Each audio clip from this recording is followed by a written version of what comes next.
واقعا در دنیای وسیع مرد و زن فربه کم به چشم میرسد چونکه آنها طرز حیات سالم را پیش برده در یک جا نمیشینند، همیشه در تک و دو هستند، غذاهای طبیعی را استعمال می نمایند به مثل شکراب. این طعام از کبودی ها که از ویتامین ها بوی می پوشد انا همین طور آماده کرده می شود. در دهه کدوچی طعام معمولی ساکنان است.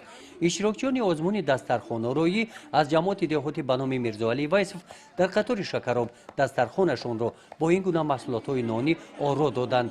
در دسترخوان اشتراکچیان دیگری آزمون دسترخوان‌آرایی از جماعت‌های دهاتی توگرک، گلستان، به نام رودکی، جماعت دهاتی به نام میرعلی محمد علیف و عبدی عوضف، چکه و جرغاد، مغز و اولینگ، چهارمغز و مویز و سینجید یا زردآلو نباشند هم نان و شیرینی‌های آماده نموده خودی گذاشته شده بودند.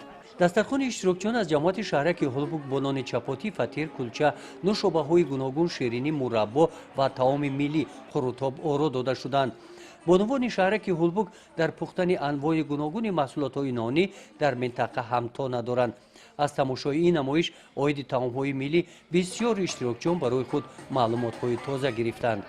در حقیقت هنگامی که وارد انمین چورابینی میگردی من همچون یک جوان باز آگاهی پیدا نمودم از انمان طعام‌هایی که بیبیان و بابایان ما در توی معرکه ها آماده می نمودند و برای گذرانیدن معرکه های توی عروسی و دامادی تشکیل می نمودند و این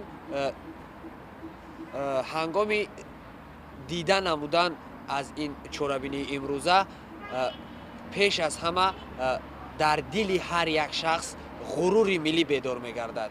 در دل هر یک فرد در بخصوص جوانان میراث گذاشتن به انمان طعام هایی که از قدیم به ملت تاجیک خاص هستند، از قبیل انمان شیربرنج و دنگیچه و دیگر طعام هایی که در این چورابینی شاهد آن طعام ها گشتیم. پیش از همه یک روحیه ملی ما را فراگیر بود. آزمون دسترخوان‌آرایی در ناحیه وسیع با ابتکار بخش دین، تنظیم عنعنه و جشن و مراسم‌ها گذرانیده شده از جانب هیئت حکمان، نمایندگان بخش کار با جوانان و ورزش، شعبه کار با زنان و عائله و بخش فرهنگ ناحیه بهاگذاری کرده شد. در جنبست چورابینی غالبان برای اشتراک به دور ولایتی آزمون معین گردیده اشتراکچیان بهترین با افتخارنامه‌ها تدارک کرده شدند.